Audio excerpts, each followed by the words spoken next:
Are you ready to talk fantasy football running backs, Heebs? Are you? I'll take that as a no. Welcome in, fantasy footballers, and today I would like to talk to you about my fantasy running backs numbers 11 through 20. This list was a little bit harder to make than my 1 through 10 list because the 1 through 10 guys are usually workhorse running backs, lead guys. They're the only sheriffs in town on their team, and they're established guys. Like Zeke, he's not going anywhere. Tony Pollard's not going to take his carries. Like Christian McCaffrey, same thing. 1 through 10 is the superstars, the elite running backs, tier 1. 10 through 20 is where you'll find a lot of speculation, a lot of projecting, a lot of guys that you project to do better than last year, or guys that are rookies that you're projecting to be day 1 starters and stars. So that's what I did with the number 11 running back. I am very high on this guy.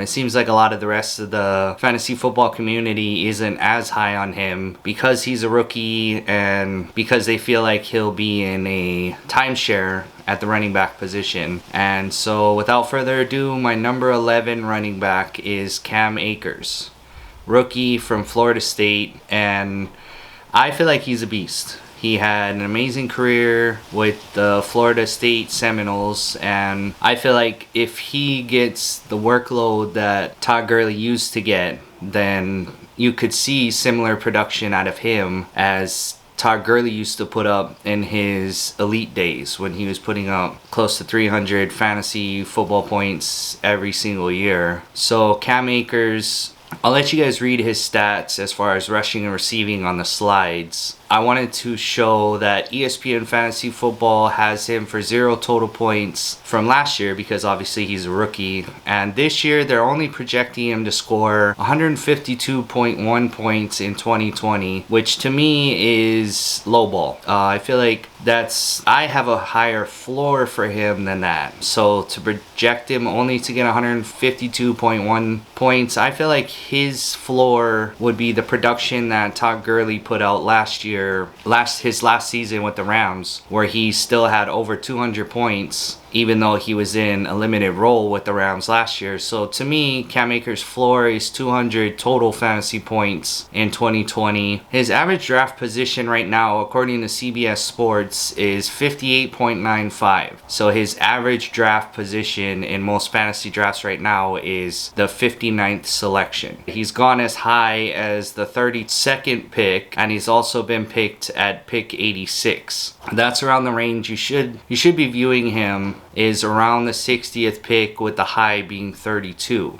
I feel like his ceiling is 250 rushing attempts, 1,200 rushing yards, and 10 touchdowns, and 60 receptions for 450 yards and 2 receiving touchdowns. So close to 290 fantasy points on the year, with an average of 18.12 fantasy points per week. So like I was saying, I feel like his floor is close to 220 rushing attempts for 900 rushing yards, 8 rushing touchdowns, and 30 receptions, 200 receiving yards, and 1 receiving touchdown. So that would give him close to 190 fantasy points on the season, which would be an average of 11.87 fantasy points per week. And now, in Cam Akers' summary, in 2017, before Todd Gurley's health came into question, he attempted 279 rushing attempts and was targeted 87 times in the passing game, finishing second on the team in targets and receiving yards to Cooper Kupp. So when Todd Gurley was in his prime in 2017, he had almost 280 rushing attempts and almost 90 targets. So he was getting wide receiver 2 statistics from the running back position. That's crazy in itself. So if Cam Akers can get close to that in his rookie year, I mean, if that's the kind of production that's his ceiling, then he could be a top 10 running back if he's used that frequently in the run and passing game. So my second point was, when healthy, Todd Gurley was leaned on for 80% of the Rams Rams running back carries and targeted over 60 times a year in the passing game, which is the mantle Cam Akers is expected to pick up. So that's pretty much what I was saying. If the Rams use Cam Akers the way they used to use Todd Gurley, giving him 80% of the running backs carries and targets, then there's no reason Cam Akers wouldn't finish as a top 10 running back. My third point is Cam Akers is the next thoroughbred runner slash receiver and could break into the top 10 fantasy running backs if given the same workload as Todd Gurley used to get. So in 2019, the Los Angeles Rams rushed for 334 attempts with Todd Gurley receiving the bulk of the carries at 223, which was 67% of the team's carries. The Rams running backs were also targeted 61 times in the passing game. So that's what I feel like is Cam Akers' floor. Obviously, we saw in 2017 what Cam Akers' potential ceiling could be. The amount of work that Todd Gurley got is what Cam Akers' ceiling could be. And then last year, Todd Gurley is kind of where I'm putting Cam Akers' floor, which is a really high floor considering Todd Gurley was still a top 15 fantasy running back last year, even though he was used in the Rams offense 13% less than he did 2 years before. So his final point is Cam Akers carried the ball 231 times and had 30 receptions his senior year in college, which 5 yards a carry average, 14 rushing touchdowns, and 4 receiving touchdowns, which are eerily similar to numbers to those Todd Gurley put up in his final season with the Rams, which is what I view as Cam Akers' floor as a rookie. So the production that Cam Akers gave Florida State his final year in college is almost identical to what Todd Gurley put up with the Rams last year. So that's why, like I said, I feel like that's his floor. Number 12 would just so happen to be Nick Chubb. Nick Chubb, like I said, I'll leave the slide that has his rushing and receiving statistics for you to read yourself. ESPN Fantasy Football total points last year was 255.2. They have him losing about 20 points this year, and ESPN Fantasy Football projected total of 238 in 2020, which is reasonable. I feel like he'll lose some carries, some receptions to Kareem Hunt. So only a 20-point loss in total, it doesn't scare me away at all. I still would love to have Nick Chubb on my team. Currently, his average draft position is 18.65, going as high as the 10th pick and as low as the 29th pick. So if you want Nick Chubb, he's going in the first round, towards the end of the first round, or in the early part of the third round, depending on if you have 10 guys in your league or 12. But so his range is anywhere from the end of the first to the beginning of the third. Nick Chubb's ESPN positional ranking right now is 8th place. His average rush attempts per game is 18.6. Average rushing yards per game is 93.4. Average receptions per game is 2.25. Average receiving yards 17.4. Average fantasy points per week is 16.45, which is good. Anything over 15 is good. Browns rushing offensive line ranked right now is 10, which is good. The top 10 in the NFL offensive line. Divisional opponents run defense ranking versus running backs. So this is how much fantasy points their divisional opponents give up per week and on the season to fantasy football running backs. So the Ravens are the best with 8th place. Steelers are 16th in the league for stopping the run, and the Bengals are 24th versus fantasy running backs on the season and per game. So I just wanted to give you guys just a look at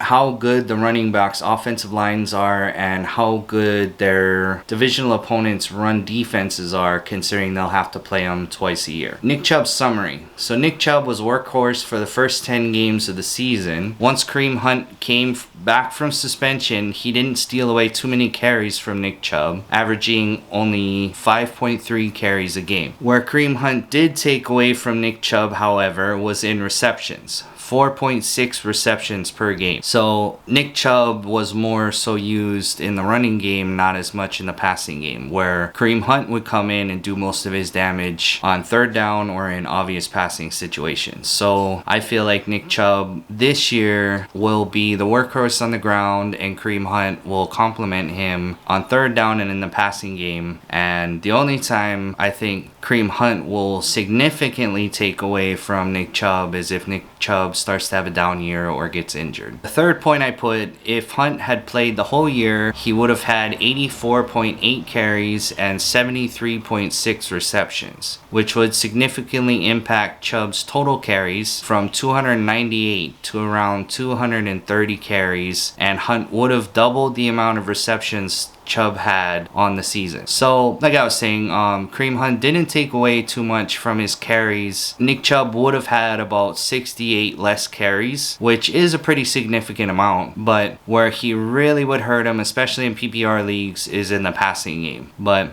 like I said, Chubb wasn't really used much in the passing game last year, and he was a borderline top 10 fantasy running back, so that doesn't concern me too much. Number 13 is Chris Carson. He scored 232.6 fantasy points according to ESPN Fantasy Football last year, and they have him scoring just slightly lower than that at 222.2 points in 2020. So they project him to score 10 less points this year than he did last year. His average draft position currently is 24.6 with a high of 13 and a low of 49. So in a 12-team league, he's going at the very top of the second round as his high, and at the early part of the fifth round as his low. That's kind of a large gap, but a lot of these guys are between their highs and lows. So the average draft position is 24, so that's at the very end of the second round or very first pick of the third round. So his average rushing attempts was 18.5. His average rushing yards was 82 yards a game. Average receptions was 2.46. Average receiving yards was 17.6. And then his average fantasy football points per week was 15.9. Which, like I said, with Nick Chubb is good. Anything over 15 points every single week is solid. I would take 15 points from a running back every week, all day, every day. So the Seattle Seahawks rushing offensive line is ranked 16th, so in the very middle of the pack. Their divisional opponents' run defense rankings versus running backs. The 49ers are 3rd, Rams are 16th, and Cardinals are 21st. Other than the 49ers, the other two teams are pretty easy to run the ball against. They're middle of the pack or lower. Obviously, the 49ers are just beasts with all their first round picks on the defensive line. And then Chris Carson's ESPN positional ranking is 12th. So he's the 12th best running back according to ESPN. So Chris Carson has had 18 touchdowns near the goal line the last 2 years, which proves he's a reliable short yardage back. He has finished as a top 15 running back the last 2 years, and I don't see the drafting of DJ Dallas or free agent signing of Carlos Hyde as anything more than depth to the position. He is the unquestioned lead dog in the running back room. So I don't see any competition for him. They have a couple draft picks the last couple years that they hope to compete with him. They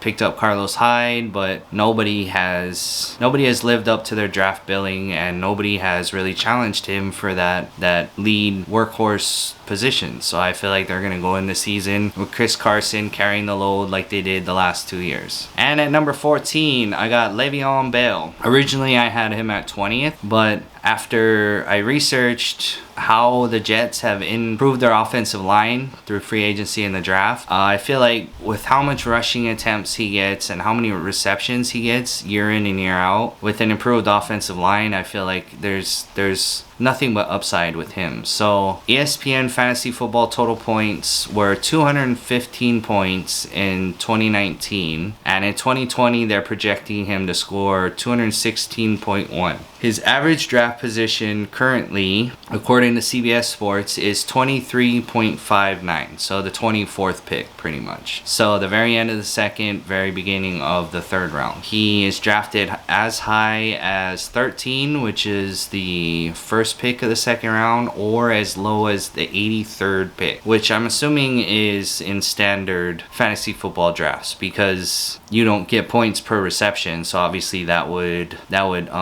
bring down his value a lot because he doesn't break 1,000 yards rushing very frequently. A lot of his damage is done in the receiving game, so it would make sense that in a standard fantasy football league he would be drafted in the 6th round or 7th round, but in PPR leagues he should be drafted highly. I don't really disagree with his 13th ranking in PPR leagues because of how many receptions he gets and how much overall work he gets. So he touched the ball 311 times last year, so it makes sense that in PPR leagues he would be valued a lot higher than in standard leagues. His average rushing attempts per game was 16.33. Average rushing yards per game is 52.6. Average receptions of 4.4, and average receiving yards per game of 30.73. Le'Veon Bell's ESPN positional ranking is 17th currently, so he's the 17th best running back according to ESPN. His average fantasy football points per week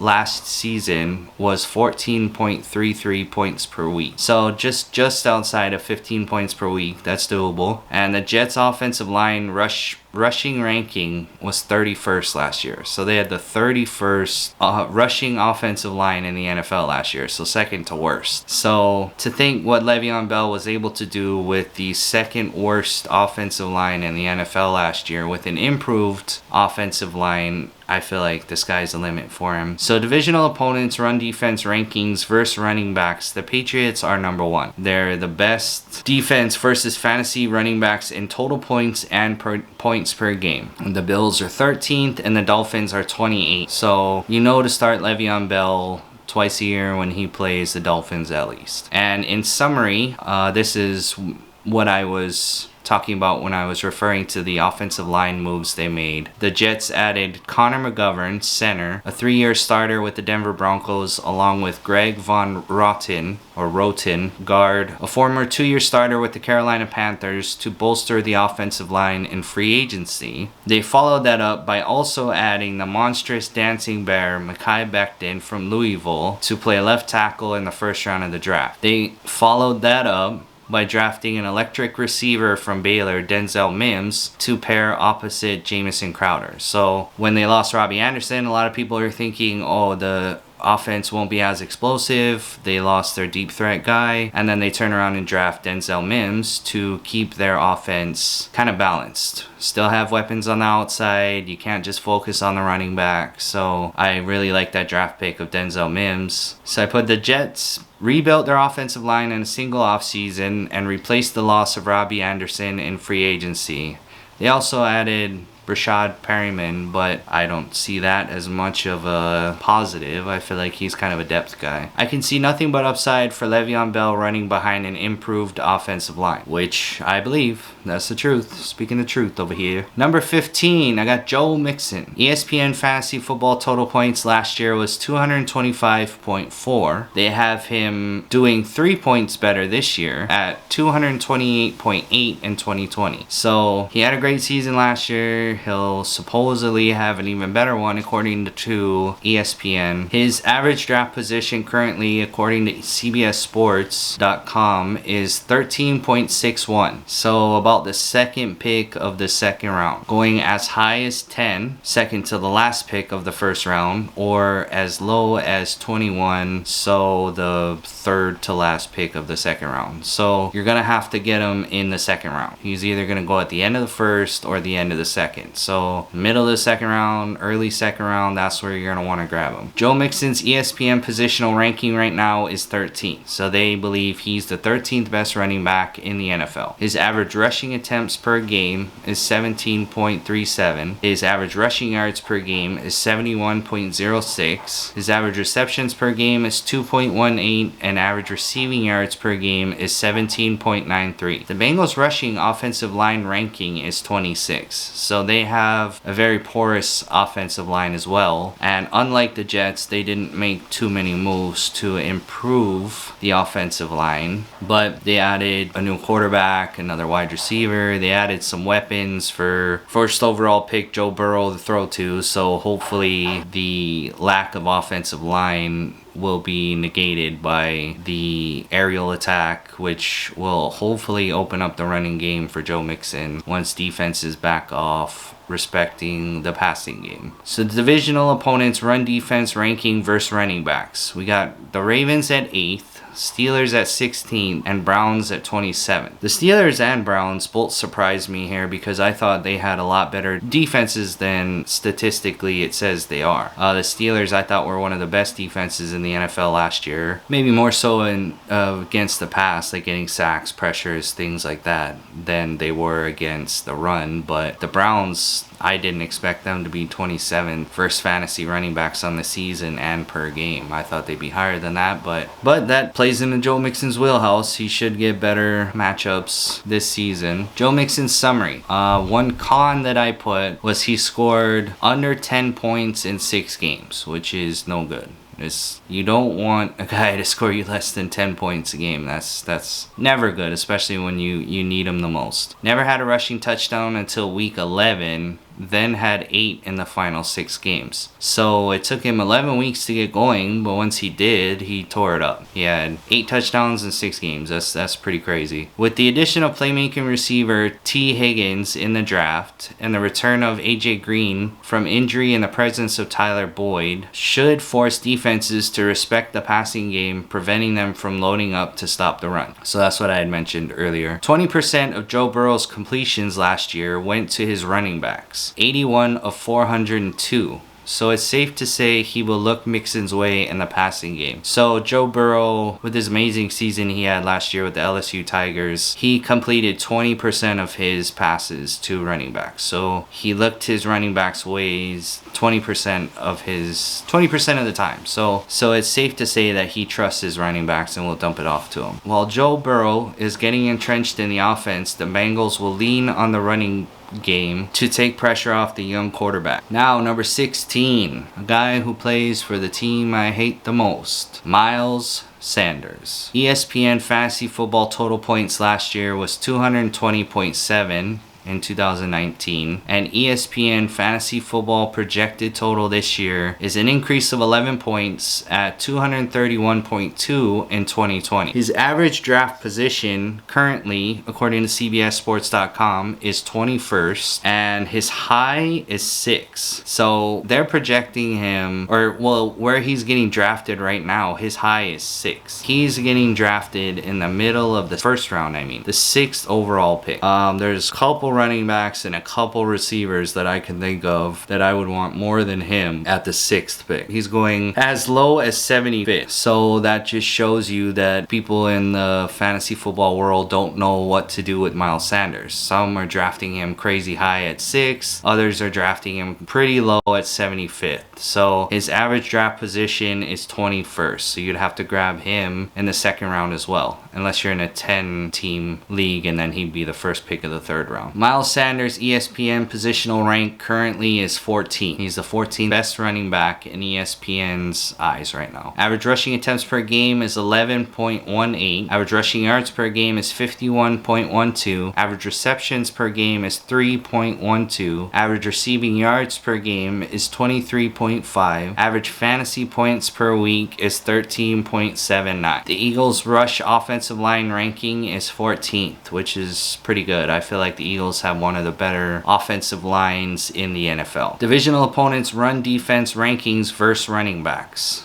The Cowboys, my team, the number 1 team, America's team, are 12th versus fantasy running backs on the season and per game. The Giants are 19th versus fantasy running backs on the season and per game. And the Redskins are 30th, which to me is really surprising with how much draft capital they put into drafting first-round defensive linemen every single year. You'd think that would be better, and I feel like with the addition of Chase Young this year, their defense should should be crazy good. So I expect the Redskins to have a much more formidable defense this year than in years past. So his divisional opponents are kind of middle of the pack of stopping the run, and with such a great offensive line, that bodes well for him. Miles Sanders' summary is he finished top 15 in fantasy points last year despite a slow start. This upcoming season, I expect him to eclipse 230 rushing attempts for just over 1,000 rushing yards, slightly increasing his fantasy football points total. So it only makes sense if you're projecting him to carry the ball more, get more rushing yards, that his fantasy football points total and points per week should go up. If he can stay at or above 50 receptions in 2020, along with his increase in carries and touchdowns, he should creep up on top 10 value among running backs. So same thing as I said above. Last year he had 50 receptions. If he stays at 50 receptions and his increase in carries, and if he's able to increase his rushing and receiving touchdowns, then obviously there's no reason he shouldn't continue to climb the ladder of running backs. He is currently viewed as a good running back 2 with potential to become a lower tier running back 1. He has a stellar offensive line and divisional opponents that are middle of the pack in run defense. So that's my summary of Miles Sanders. Now on to a guy I actually like. Number 17, Josh Jacobs. ESPN Fantasy Football total points last year of 196.6 in 2019. ESPN Fantasy Football projected points this year is 235.7 in 2020, which is an increase of 40 points from last year, which I believe is going to happen as well. Average draft position is 18.96 with a high of 9 and a low of 39. So if he's getting drafted at the 19th pick, that's obviously towards the end of the second round. So that's where you're going to have to grab him. His average rushing attempts per game is 18.61, which is amazing. I would like for all my running backs to average close to 20 rushing attempts per game, and his rushing yards per game is crazy at 88.46. So 88.5 rushing yards per game is also amazing. The downside here is his reception. So yeah, the best guy, him and Derrick Henry, they're amazing on the ground, but they get rarely used in the passing game for their respective teams. So in PPR leagues, they're not as valuable as they would be in standard fantasy football leagues. So Josh Jacobs' average receptions is 1.53 per game, average receiving yards of 12.76 yards per game. So his average fantasy football points per week was 15.12, which is 15 points. That's the magic number for me, and he's above that. So he had more fantasy points per week than the last couple guys that I mentioned. The Raiders' offensive line rushing ranking is actually 6. So they have the 6th best rushing offensive line, which is kind of surprising, but not really, because John Gruden loves to run the ball. Divisional opponents run defense ranking versus running backs. We got the Broncos at 10, Chargers at 22nd, and Chiefs at 27. So when you combine their willingness to run the ball, the Raiders offensive line being ranked 6th in the NFL, and their divisional opponents are not very good at stopping the run, that just is a recipe for success for Josh Jacobs. So for his summary, I skipped his ESPN positional ranking, which was 21st, which I feel like is too low. Obviously I have him at 17, so I feel like ESPN's a little crazy. Josh Jacobs' summary: had Jacobs not been injured for the final 3 games of his rookie season, he was on pace for nearly 300 carries and close to 1,400 yards rushing. So 300 carries, that's workhorse. That's, you're carrying the team pretty much. That's Zeke every single year. That's Derrick Henry. That's those guys. You give them 20 carries a game, 20 plus carries a game, and you just let him do damage. So had he not been injured the last 3 games, he would have reached the 300 carry mark. With the amount of volume he receives in the running game, I expect his touchdown production to go up. It's rare for a running back with close to 300 carries to not have at least 10 touchdowns. And my final point, which is what gives me hope for him this year, is Mike Mayock and John Gruden have expressed a need to target Jacobs in the passing game more. So expect his mediocre reception total, which was 20 last year, to go up. That's just ridiculous. How you can give a guy 300 carries and then never throw him the ball all season. So if he's able to get his receptions up to 30 or 40 this season, then he guarantee will make top 10 running back. My number 18 guy, which I don't feel like anybody agrees with is David Johnson. Last year, he scored 141.5 points in ESPN Fantasy Football total points. This year, ESPN Fantasy Football's projected total points for him is 226.4 in 2020. So they believe he'll have 80 more points this year than he did last year, which I agree with. His average draft position is 47.78. So he's usually the 48th pick. He's gone as high as 17 and as low as 85. Like I said, I feel like the low is more the standard teams because David Johnson also does majority of his damage through the air. So I feel like in non-PPR leagues, he's not nearly as valuable. So if you want David Johnson right now, he's going at the end of the 4th round, early 5th. So what I had to do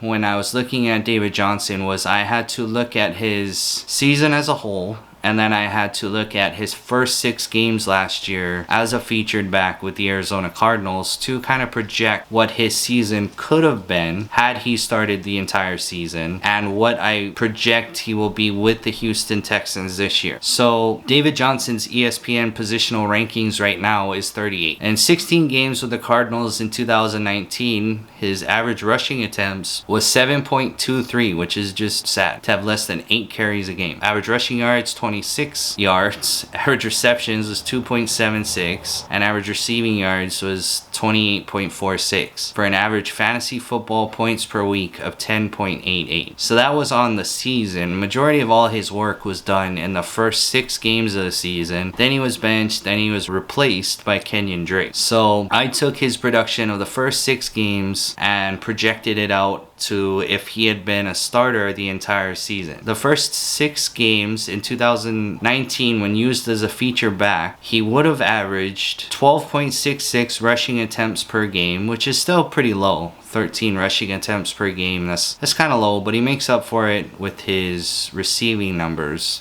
His average rushing yards per game was almost 50 at 49.66. Would have averaged 5 receptions per game for 52 yards receiving, which at the end of the season, that would have gave him an average fantasy football points per week of 20.21. So that's double what he got in 16 games with the Cardinals last year. So in David Johnson's summary, I put, if you take Johnson's 6-game stretch as a starter last year before benching and use those numbers to find his full season totals in all statistical categories, had he remained a starter all year, you would get almost 203 rushing attempts, 795 rushing yards, and 5 rushing touchdowns. He would have had 80 receptions, 832 receiving yards, and 8 receiving touchdowns. So he would have had 13 total touchdowns and a staggering 323.36 fantasy football points on the season, which would make him the number 2 running back in total fantasy football points, only trailing Christian McCaffrey. It makes me wonder what the Cardinals were thinking. Like, if you look at what he did in his first 6 games last year and projected that out the entire season, he would have been 2nd in total fantasy football points. That is, of course, if he stayed healthy. That's obviously a huge concern of his. So the math shows he still has elite ability and will be utilized in Houston. Bill O'Brien is going to need to run Johnson into the ground to replace the production lost in the trade for DeAndre Hopkins and to prove he is not an incompetent general manager. I feel like David Johnson, he's still got his contract. He's going to a team that hasn't had an elite running back since Arian Foster's, or Arian Foster. It's not an Australian beer. So I feel like they're going to use him. They're going to use him if he's getting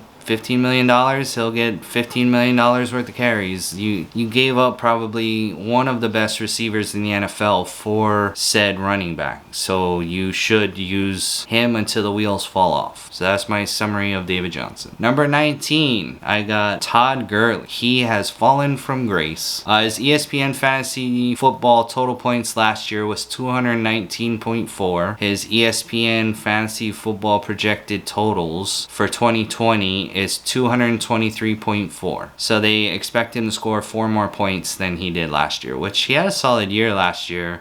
He didn't do most of his damage till towards the end of the season, so he didn't help you in the beginning of the year, unfortunately. His average draft position right now is 31st. So he's going as high as 18, so is at the middle of the second round, and as low as 48, so the end of the 4th round. So get him second, between the 2nd and 4th round. Todd Gurley's ESPN positional ranking right now is 15th. So he's the 15th best running back according to ESPN right now. His average rushing attempts per game was 14.86. Average rushing yards was 57.13. Average receptions of 2.06, so 2 receptions per game. Average receiving yards of almost 14 receiving yards per game. And average fantasy points per week of 14.62, which is right around that 15 points per week mark that we're looking for. The Falcons' rushing offensive line ranking is 24th. So that's not encouraging at all. And what's even less encouraging is the divisional opponent's ranking versus running backs. Is the Buccaneers are 2nd in total points and points per week given up to fantasy running backs. The Saints are 4th in total points and points per week given up to fantasy running backs. So that's not the most ideal scenario to fall into, where you go to a team that doesn't have the best offensive line, and 2 teams you're going to play twice this season are ranked in the top 5 in stopping fantasy football running backs. The Panthers are 32nd, so you can run all day and night on them. Put Forrest Gump back there and he'll have 20 touchdowns a game. Todd Gurley's summary. Todd Gurley finished as running back 14 last year, despite his dips in carries, receptions, average yards per carry, and yards per reception. Mostly thanks to his 14 touchdowns. I don't know how the guy does it. Every year he gets 12 to 16 touchdowns, whether it's combined rushing and receiving. He could probably have 14 rushes on the whole year and still end up with 14 touchdowns. The guy's just a touchdown magnet. In Atlanta, I'm optimistic they will give him a heavy workload on a 1-year prove-it deal and with little running back depth chart behind him. So I feel like you have Todd Gurley for 1 year, you use him till his wheels fall off, and you don't really have a competent backup behind him. Ito Smith doesn't really scare anybody. Like, they don't have anybody else besides him. So I'm concerned about the strength of the Saints and Bucks run defenses, but feel the Falcons have a high-powered enough offense to keep defenses honest. When you have Hayden Hurst at tight end and Calvin Ridley and Julio Jones on the outside, you should not load the box to stop the run, because those guys will torch you all day, every day. Calvin Ridley is a bona fide wide receiver too, and Julio Jones is a top 5 receiver. So pick your poison. You want to stop Todd Gurley in the running game, then they'll torch you all game long with those 2 great receivers. If you play coverage, Todd Gurley will beat you up in the middle. So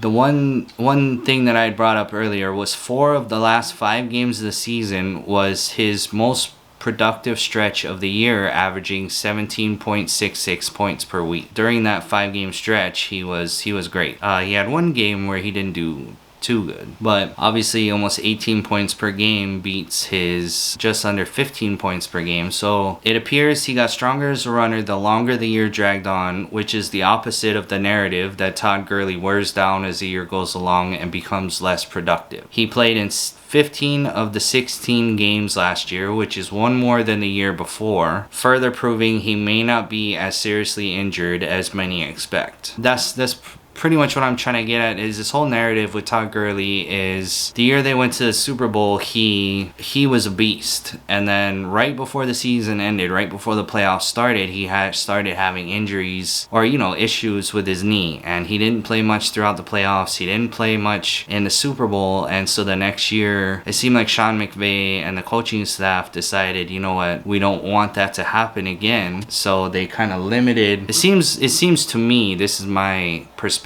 on it, is they tried to limit the amount of carries, the amount of work he got in the beginning and middle of the season to possibly save him for the playoffs at the end of the year. It didn't work out as planned, but I just feel like there's a big narrative out there that Todd Gurley's knees are never going to be right. He's never going to be the same, and he's a shell of the player he was, when in reality he put up good fantasy football numbers last year. He had over 220 points, which is is pretty solid. Like, those are good RB2 numbers. He's not elite. He's not running back 1 anymore like he was, but to think that he's like all of a sudden running back number 40 or something, like he's still a solid running back 2, and he's not finished. So the last thing I wanted to bring up, because I just thought it was funny, was the last great running back that left the Rams was Steven Jackson, and he went to the Falcons, and then he was never heard of again. So I just put on there that I hope that this isn't the case for Todd Gurley, because I love Steven Jackson and I also love Todd Gurley, and so hopefully he's able to resurrect his career in Atlanta the way Steven Jackson wasn't able to. But to be fair to Steven Jackson, he went there at a much later age. Like, he was already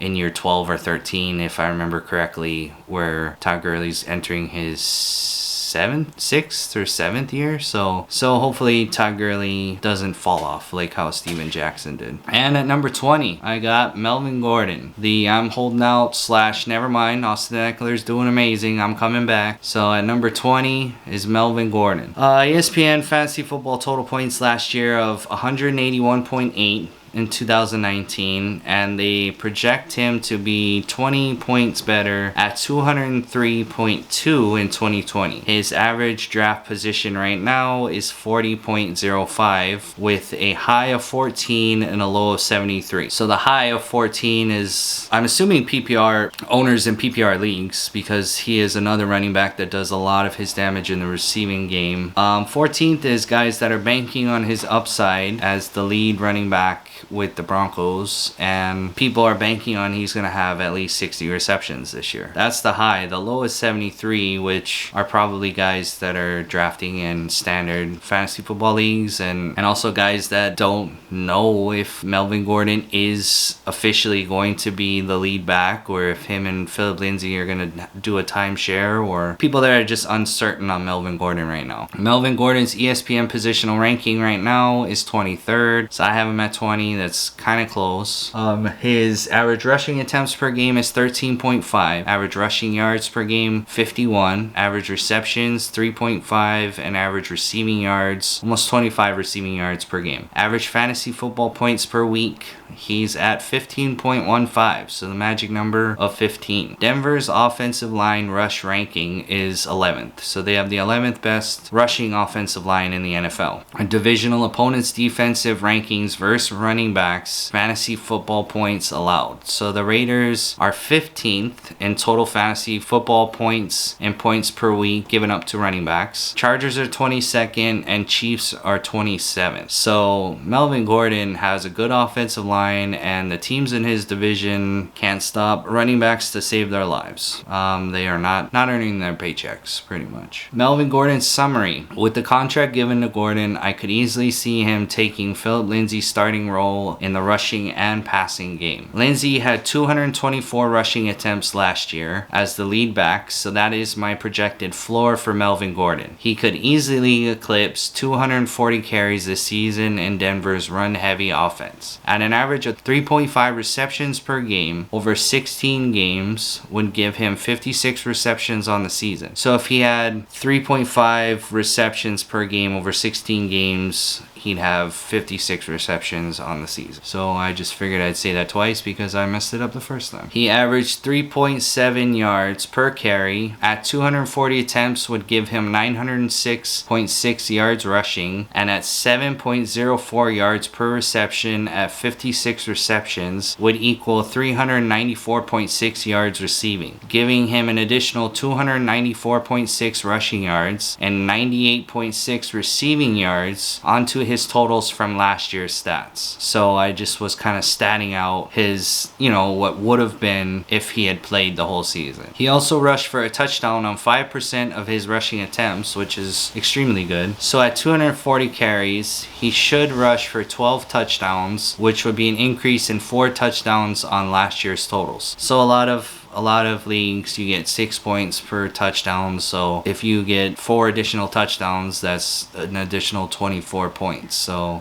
it would make sense that ESPN has him going up 22 points from last year. If he just increases to 4 more touchdowns, then he has said points. Or if he has 30 or 20 more receptions than he had last year, that's where you make up those points. Like, I can easily see him being a 220 point guy in totality in 2020. So that's it. That's 11 through 20. If you agree with my running backs, then awesome. We are of the same mind. If you don't agree with said running backs, then awesome, because you still watched the video, and so I still got that view, and I don't care what you think. And also, so I don't know what I'm talking about right now. So until I see you guys next, keep on keeping on, and keep an eye on the next great running back. All right. Thank you. Hopefully in a couple days I'll have running backs 21 through 30 out, and then hopefully by the end of the week I'll get 30 through 40 out, and then hopefully I can move on to wide receivers next week, and then hopefully I'll get all the positions done before the draft, so I can help you guys win this season. I'm gonna start one draft on the ESPN app on September 5th. It's scheduled to draft right now, so if you would like to join a league with me where you can use my own knowledge against me and possibly win some sweet prizes, are you in the mood for sweet prizes? If you are, then join the league. If you're not, then oh well. Thanks for watching. Okay, take care, you guys.